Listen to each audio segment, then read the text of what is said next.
Sehingga dengan ketenangan kita, atau dalam bahasa agama kita ikhlas menghadapi keadaan itu, maka kita akan mudah mengendalikan diri, mudah mengendalikan.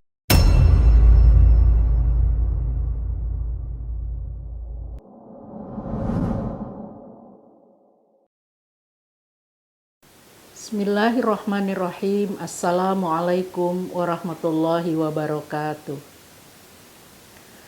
Alhamdulillahirabbil alamin, wassalatu wassalamu ala asrofil anbiya wal mursalin wa ala alihi wa sahbihi ajmain, amma ba'du. Para pemirsa YouTube Universitas Muhammadiyah Mataram yang kami hormati, kita selalu bersyukur pada Allah Subhanahu wa Ta'ala atas limpahan semua rahmat, nikmat, dan karunia yang sudah diberikan oleh Allah untuk kita semua.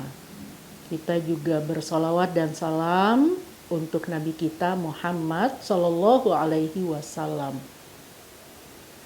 Para pemirsa yang kami hormati, bulan ini adalah bulan Ramadan. Bulan yang penuh dengan kemuliaan, bulan yang penuh dengan kebersihan hati.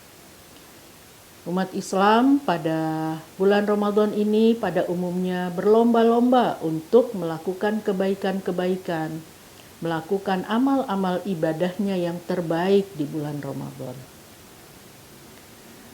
Pada bulan Ramadan ini kita tidak cuma sekedar meninggalkan makan, minum, tapi kadang-kadang kita juga dihadapkan pada persoalan-persoalan atau situasi-situasi yang membuat kita menjadi emosi dan marah.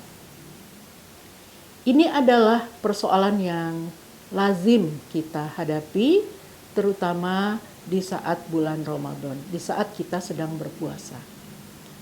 Nah, bagaimana kita mengelola emosi dan amarah kita di bulan Ramadan ini?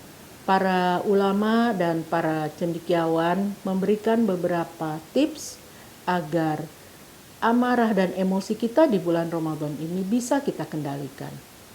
Yang pertama adalah bahwa para ulama memberi saran kita ketika kita dihadapkan dengan persoalan, kita dihadapkan dengan situasi yang membuat kita menjadi marah, baik itu ketika kita berada di rumah, di lingkungan kerja, maupun ketika kita berada di luar, di jalan misalnya, kita menghadapi orang-orang yang tidak kita kenal. Yang pertama adalah bahwa kita harus tenang menghadapi itu. Sehingga dengan ketenangan kita, atau dalam bahasa agama kita ikhlas menghadapi keadaan itu, maka kita akan mudah mengendalikan diri, mudah mengendalikan emosi kita. Setelah itu kita kemudian beristighfar, ya. Ketika kita dihadapkan dengan persoalan-persoalan yang membuat kita menjadi marah, sebaiknya selain daripada ketenangan, kita juga sebaiknya untuk membaca istighfar. Bila perlu, istighfar ini kita baca berulang-ulang.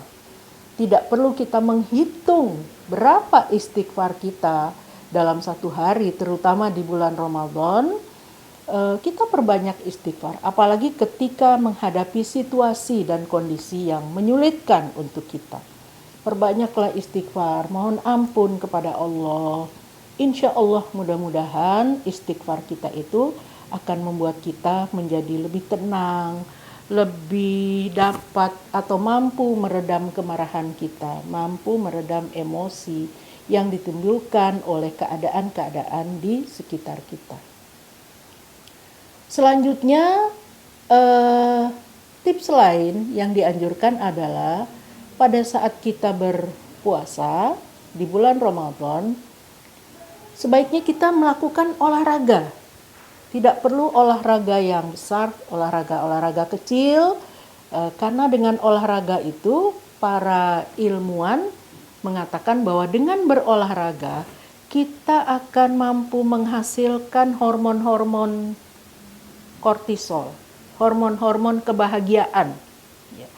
Jadi olahraga itu bisa membuat kita menjadi lebih nyaman, ya. Stres bisa kita hilangkan. Karena apa? Karena energi untuk marah, energi untuk emosi itu bisa kita salurkan dengan melalui jalan berolahraga. Nah, yang lain tentu saja para ulama dan Rasulullah menganjurkan ketika kita dihadapkan pada situasi yang membuat kita menjadi tidak nyaman, membuat kita menjadi emosi, membuat kita menjadi marah, yang paling penting juga adalah kita berwudu. Kita mengambil air wudu. Dengan berwudu itu maka perasaan kita menjadi lebih enak. Ketika bagian-bagian daripada tubuh kita terkena dengan air, ya, bagian-bagian tubuh kita terkena dengan air, itu merupakan terapi untuk menurunkan emosi kita, untuk menurunkan amarah kita. Karena di dalam air wudhu yang kita kenakan pada bagian-bagian tubuh kita, itu insya Allah, Allah akan menurunkan emosi kita, menurunkan amarah kita, bahkan menimbulkan ketenangan di dalam diri kita.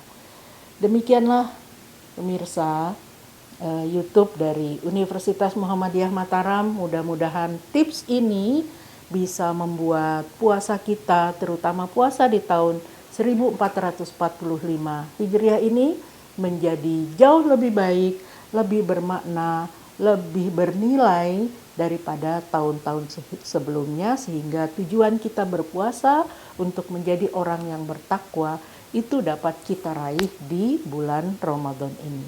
Nasrun minallah wa fathun qarib wa basyiril mu'minin. Assalamualaikum warahmatullahi wabarakatuh.